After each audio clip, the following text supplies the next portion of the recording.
Ang nakaraan. Labis ang inis nitong si Caroline dahil hindi agad bumalik itong si Andre sa kanilang kinaupuan.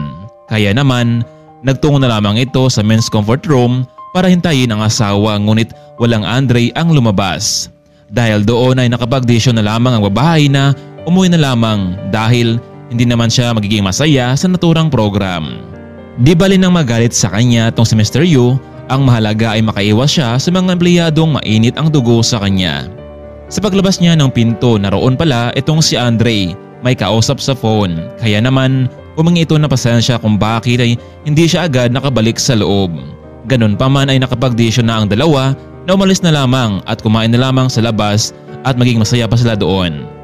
Nakasalubong nila ang matandang tinulungan nitong si Caroline.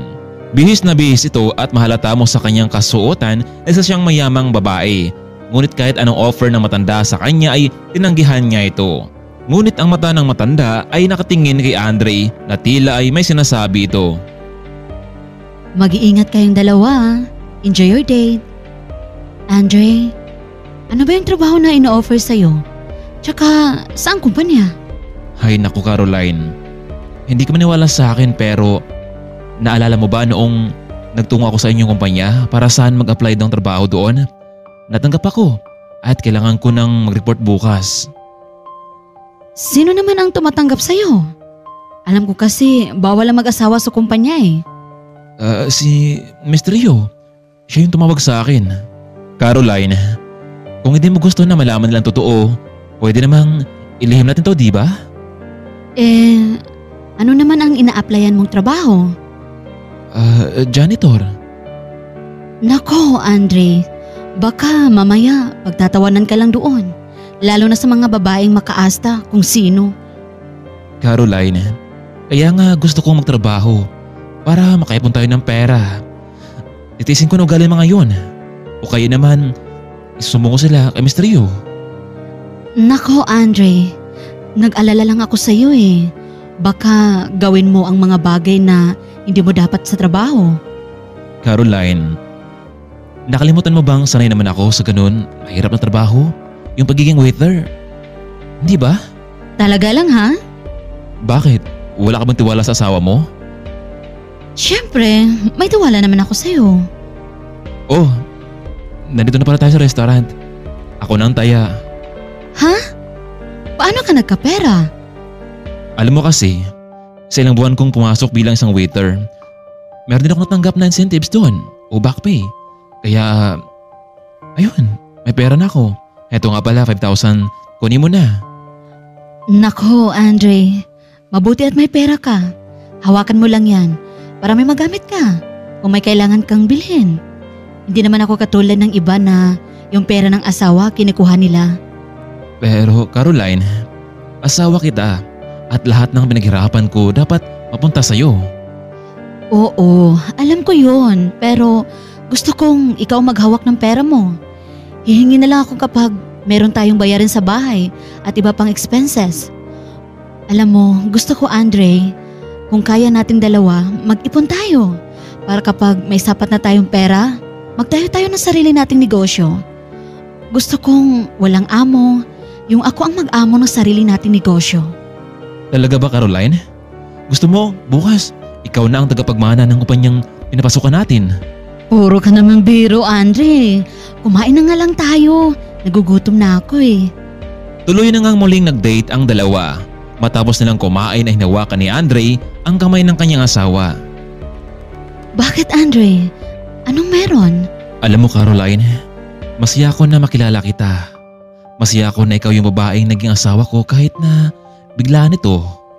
Masaya ako dahil isa kang simple pero may totoong pagmamahal. Kaya maswerte ako sa'yo. Alam mo bang, ngayon ko lamang to sabihin sa isang babae. I love you Caroline. Mukhang mahal na kita. Yung totoo. Kaya nga pinapangako ko sa'yo na gagalingan ko sa trabaho para sa pangarap mong sariling negosyo. Matapos ng kanilang dinner ay umuwi na rin sila. Pagdating sa kanilang bahay ay nakapwesto na ang dalawa sa pagtulog. Nasa lapag lamang natutulog itong si Andre at sa kama naman itong si Caroline. Kahit isang beses ay hindi pa sila nagsamang matulog. Nerespeto kasi ng lalaki itong si Caroline kahit nasa papel lamang ay mag-asawa sila Pero gusto niyang maramdaman niya muna ang totoong spark ng pag-ibig bago niya gawin ang bagay bilang mag-asawa. Nagsimula nang matulog itong si Andre. Andre, tulog ka na ba? Bakit Caroline? Pwede bang dumito ka na sa kama mahiga? Kasya naman tayo dito eh. Malamig kasi dyan sa sahig. Baka kung mapaano ka. Okay lang ba sa'yo Caroline? Oo naman. Remember, mag-asawa na tayo diba? First time kasi nilang dalawa na magtabi sa kama. Nagdalawang isip itong si Caroline pero unfair naman sa lalaking pinakasalan nito. Magkatabi ang dalawa sa pagtulog ngunit merong kaunting distansya. Kinakabahan ang dalawa dahil mas nagiging intense ang pakiramdam na para bang narinig nila ang bawat pagpintig ng kanilang puso. Dahil doon ay biglang yumakap itong si Andre sa asawa na para bang may kuryenteng dumaloy sa kanilang dalawa kahit na nanginig ito. Pasensya ka na Caroline ha. First time ko kasing kayakap ng isang babae. Ganun ba Andre? Ako din eh.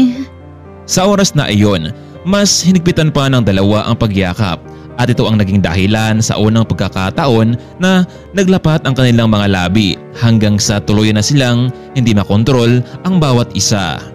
Sa gabing iyon, hindi makapaniwala ang dalawa na totoong may nangyari sa kanila sa unang pagkakataon. Kinabukasan, maaga nagising itong si Andre, naging masarap ang kanyang tulog dahil sa pangyayaring iyon. Nagising lamang ito dahil sa alarm na kanyang phone. Maaga rin kasi itong nag-report sa kumpanya. Agad siyang bumangon para maghanda ng makakain. Ito na ang naging routine ni Andre tuwing umaga. Sa totoong buhay sa mansyon, hindi niya ginagawa ang mga ito dahil meron silang tagapagluto sa bahay pero na-realize niyang isa pala siyang mahirap sa panahong ito. Kaya naman nasanay na lamang ang lalaki na pagsilbihan ng kanyang asawa. Sa pagpasok sa trabaho ay nauna pumasok sa office itong si Caroline. Kasunod naman itong si Andre. Kailangan niya pang kasing kausapin ang supervisor at general manager ng kumpanya. Nakausap niya ang supervisor na halatang nagpapakyut sa kanya pagkatapos ay nagtungo ito sa office ni Mr. Yu. Young master, ano ba itong pinapasukan mo ha? Bakit ka nag-apply dito bilang janitor? Baka magat sa akin yung lola mo dahil sa kasuotan mong yan. Mr. Yu, hayaan mo na ako dito. Basta trato mo na ako na janitor dito. Naku young master, basta wala akong kasalanan dito ha. Kapag nalaman to ng lola mo. Mr. Yu, gusto kong araw-araw makita ang asawa ko. Naku young master, huwag mo sabihin na in-love ka na dyan kay Caroline Ching. Parang gano'n na nga Mr. Yu. Sa araw na iyon ay nagsuot ng uniforme itong si Andre bilang janitor sa kumpanya at nagsimula na siyang magtrabaho. Ma'am Barbara, sino ba yung bagong janitor na nandito? Mukhang may tsura ang lalaking iyan ah. Sad naman ng mga babaeng puro na lamang paganda at chismis ang ginagawa. Nako, yan si Mr. Andre, bago empleyado dito. Iwan ko ba kay Mr. Yu? Mahilig sa mga taong mahihirap. Pero mabuti na lang at gwapo siya ah. Kaya kung may interest kayo sa kanya, huwag niyo subukan kundi makatikim kayo sa akin. Lalo na yung isa dyan, inakit na nga si Mr. Yu. Hindi ako papayag na pati si Andre lalapitan niya. Hoy, Caroline! Narinig mo bang sinasabi ni Ma'am Barbara? Huwag mong tangkaing lumapit sa crush niya. Kung hindi, makakatikim ka sa amin. Walang naging imik na lamang ang babae. Matapos nalinis ni Mr. Andre ang buong floor ay nagtungo na ito sa loob ng General Manager's office. Young master, magpahinga ka na. Naku, sigurado akong mandagot ako sa lola mo dito kapag nalaman niya ito. Bakit ayaw mo kasing sabihin sa kanya ni Caroline ang totoo? Mr. Yu, may tamang panahon para sa ganyang mga bagay. Masaya akong pinagmamasdan ng asawa ko na para bang walang kaalam-alam sa nangyari sa buhay. Pero magugulat siya sa kanyang magiging buhay. Sige na, lalabas na ako basta ha. Yung pagiging manager mo ang asikasuhin mo. Sige young master.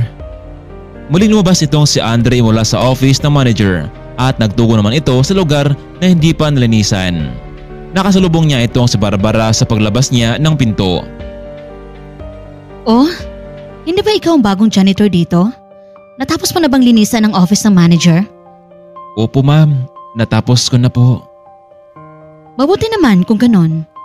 Alam mo, kung hindi ka lang gwapo, Hindi kita gusto rito. Kaya kung ano ang iuutos ko sa'yo, sundin mo. Dahil kapag sumuway ka, gagawa ako ng paraan para matanggal ka sa trabaho.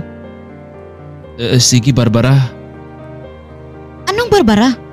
Hindi mo ko kilala. Isa ako sa supervisor sa kumpanyang ito. Pasensya ka na ma'am, Barbara.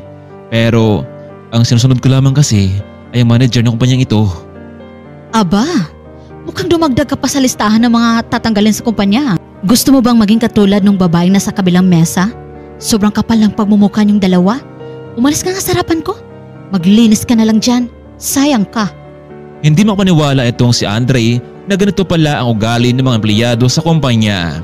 Kaya pala maraming hindi nagtatagal sa kumpanya at umaalis na lang. Hoy! Nakikinig ka ba? Ang sabi ko, umalis ka na at maglinis ka sa buong lugar. Ano kaya ang gagawin ni Andre? Ito na kaya ang tamang panahon para ipagtapat sa lahat ng katotohanan? Matanggal na kaya itong si Barbara sa naturang kumpanya? Kaya mga kaibigan, tara, samahan niyo muli ako sa mas nakaka-intense pa na kwento sa ating part 5. Maraming salamat. Abangan natin ang ating part 5.